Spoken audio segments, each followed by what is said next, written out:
Is there a Democratic Party, or has it been hijacked by the extreme left? Is there still a Democratic Party? Because let me tell you, I would say the exact same thing, and it's not even a question. The Republican Party has been hijacked by not even the extreme right, by Trumpism, which isn't even right. I mean, a lot of it is like it's just a cult about one guy. I wouldn't call it right to be so loving of Russia. Russia? Republicans love Russia now. They're always sucking Russia's dick on Fox News. That isn't right-wing. That's crazy because the leader of their party's crazy. Dr. Phil went on Bill Maher's podcast, the Club Random podcast, and absolutely destroyed not just Bill Maher, but also all of the woke left. And as Dr. Phil is absolutely demolishing the woke left, Bill Maher loses his mind at some of the things that Dr. Phil was saying about Democrats and about the woke left. Let's get into this clip here from the Club Random podcast of Dr. Phil destroying Bill Maher and the woke left. Democratic Party? Is there? Yes, I'd love to. You should talk to John Fetterman. Is there a Democratic Party, or has it been hijacked by the extreme left? Is there still a Democratic Party? Because let me tell you, I would say the exact same thing, and it's not even a question. The Republican Party has been hijacked by not even the extreme right, by Trumpism, which isn't even right. I mean, a lot of it is like it's just a cult about one guy. I wouldn't call it right to be so loving of Russia. Russia? Republicans love Russia now. They're always sucking Russia's dick on Fox News. That isn't right-wing. That's crazy because the leader of their party's crazy. If the Democratic Party of 20, 30 years ago is not like the Democratic Party today. Either is the Republican. I was going to say that next. No, I agree. No, I agree. Yes. Because I truly am apolitical. I vote for people and policies, not parties. But if I had to describe myself historically, I would say I've always been a social democrat and a financial Republican. Did you ever have a Jewish girlfriend? You were very pro-Israel there a minute ago. No, I don't think so. No? But like I say, I've been with the same woman 50 plus years. Right. So it's been a long time. Okay. Jewish mistress? That was a loaded question. Really? I didn't think so. Very clear no. I know. Very clear no. But I'm just saying we've got to do something here that, independent of who gets elected president, this country's got to wake up and start being more self-determining than... It's very true from Dr. Phil. It's also very telling Bill Maher's response to Dr. Phil's question whenever he says, is there an actual Democratic Party still, or has it been hijacked by all these extremists? And what I call them is just the woke left. It's the easiest way to describe them. And plus it triggers them a whole lot whenever you call them that. So it's a win-win. But what Bill Maher's response was is very telling, where he immediately goes on defense mode. He immediately starts attacking Republicans. He's like, instead of answering that question, he's like, are you serious? What about the right? What about the extremists on the right? The Republican Party has been completely hijacked by extreme right-wingers and Trumpism. He can't even try to criticize his own side. He can't even try to criticize the Democratic Party being hijacked by the woke left. He can't even accept that for a second to even have the conversation with Dr. Phil. It's very telling, and it's very showing, of how bad it's gotten over there. Because if you bring it up even a little bit, you even mention it a little bit, Dr. Phil did, and it's immediately defense mode. It's very telling. Depending on who's in office. And if you've got idiots out there that aren't putting America first, we got to kick their ass to the curb. It's just, I don't care if Republican or Democrat, we got to kick their ass to the curb. We can't have those people contaminating and poisoning the ideology. But see, the Democratic Party is better at self-correcting. Like Kamala, her speech at the convention was very pro-American. I mean, if you told me that Kamala Harris would be the presidential candidate 6 months ago, and that I accepted that and then said, okay, and she's going to use the word privilege in her acceptance speech, I would have thought it would have been about white privilege and all that bullshit that they're always on about. Not that it's all bullshit, but it bugs me. I mean, they just go overboard. But that's not what her speech was about. She said it's a privilege to be an American. which is music to my ears. Well, you Like don't that's think what she- that party needs to hear. You don't think That's true. That is true from Bill Maher. That is what that party needs to hear. I don't know where that came from Kamala Harris. I don't know the context of it. I don't really care for watching Kamala Harris speeches. But what Bill Maher said is true. The Democratic Party needs to hear that because the Democratic Party is the only party that takes every single opportunity that they can to be anti-American every single time. You think about kneeling for the national anthem. You think about protesting for the quote unquote pro-Palestine quote protest. And I'm not someone who is anti-Palestine, pro-Israel. I hope they both lose. As I always say, it's like two enemies going at it. In my opinion, I hope they both lose.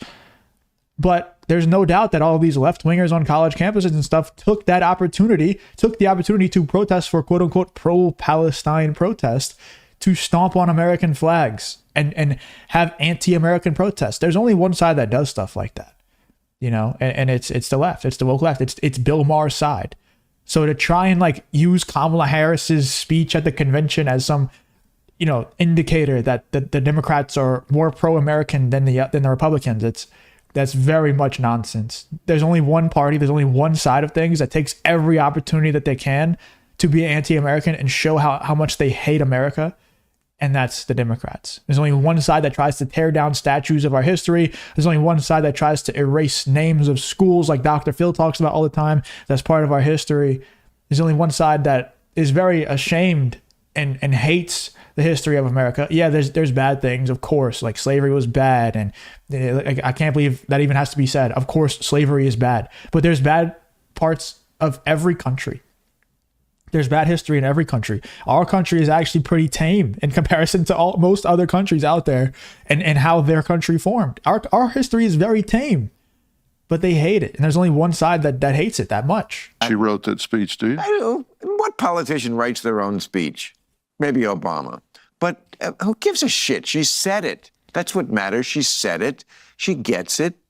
And and by the way, immigrants get that. She's from immigrant stock. They get that. You're lucky to be here because you could be there where you walked 1,000 miles to get away from. That's one reason why they don't turn on Trump in the way the Democrats would like them to. Trump's popularity keeps going up with immigrants because when he says things like rapists, yeah, that's out of line, but they come from shithole countries. They're like, fucking right, we came from a shithole country. Why do you think we swam here through shark-infested waters or whatever the fuck they did? We did it because we came from a shithole country. This man speaks the truth. And now we're not in a shithole country. And, you know, I mean, there are more inspiring slogans than we're not a shithole country, but, I mean, That's a start. it's a start. And there's too much about this country that does resemble a third world country, not least of which is an wannabe autocrat who does not believe in conceding elections. If you enjoy content like this, then make sure you leave a like and subscribe to the channel. It really does help me out a ton. Let's get back to the video. That's certainly a mark of a third world country. But, you know, in general, America is good, especially compared to the way the rest of the world acts. I feel like the Democrats have gotten back on that message. They're back on that page. Whereas the Republicans, to your point about, like, don't change. Okay, everybody at the Democratic convention who spoke was part of the tradition of the Democratic Center. Joe Biden, Hillary Clinton, Bill Clinton, Obama. The Republicans had nobody pre-Trump. George Bush, no Mitt Romney, nobody representing McCain. It's like that Republican Party didn't exist before Trump because they're not on board with the cult leader. So there is a difference. What do you think America is going to do when they have time to figure out all of the people that lied about Biden's condition? All the people around him that lied about his condition. Not me. I kept doing jokes about it, and people would say to me, and they'd stop me in restaurants and say, Bill, stop doing those jokes about Biden. You're helping Trump. And I'd be like, right, like no one would notice otherwise. Like I'm the guy who spilled the beans about Biden being old. Yeah, that's the last thing that helped Trump because it made him run against somebody else. It's amazing how well this turned out for the Democrats. I mean, if they hadn't had the early debate, Biden would be the candidate. The fact that they had that debate, which never happened before, nobody ever had a debate in June. That was the dumbest thing that they could have done, because once the Democrats saw it, and the Democrats, for once in their lives, got their shit together fast, and they were like, oh, okay, out with the old, in with the new. So what are you going to do if Trump? Which I don't understand. I don't understand why it took them that debate. I mean, Joe Biden performed exactly how I thought he would. I've been watching. I mean, I don't even watch him that closely. And I mean, I've seen clips of him for the last 4 years. How can you not know that that's how he was going to perform? How did the Democrats see that and then panic? I don't buy that. I think they knew before that what they were trying to do. And they probably did the early debate knowing that that was going to happen and set him up for failure so that they could remove him. I think that's what happened. I think they wanted to remove him the whole time, and they probably set him up there knowing that he was going to fail, knowing he was going to have a horrible performance, and then all the normies out there would be like, oh, ha, ha, ha, look how stupid Joe Biden is, and then they had a reason to remove him. That's what I think. Wins. Nothing. Going on with my show and making jokes at his expense every week.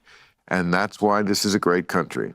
Because as crazy as he is, he didn't do anything about it the first time. So I'm just not going to. Oh, wait, is Bill Maher trying to say that Donald Trump isn't a threat to democracy? Because if Donald Trump was a threat to democracy and he was going to get elected and overthrow democracy, he would probably shut down all shows. He'd become this evil dictator, this North Korea style dictator that says if you say anything bad about Donald Trump, your show gets shut down and you get thrown in jail. That's what everybody else thinks. The View thinks that Donald Trump's going to throw them in jail and shut their show down. All right, is Bill Maher trying to say that Donald Trump isn't a major threat to democracy? He might get shunned from the woke left now, because that's the official stance that you're supposed to have. Anyway, let me know in the comments what you think about Dr. Phil going into enemy territory, going on Club Random Podcast, Bill Maher's podcast, and absolutely destroying the woke left talking points that Bill Maher had. Let me know in the comments what you think about this whole Dr. Phil versus Bill Maher situation.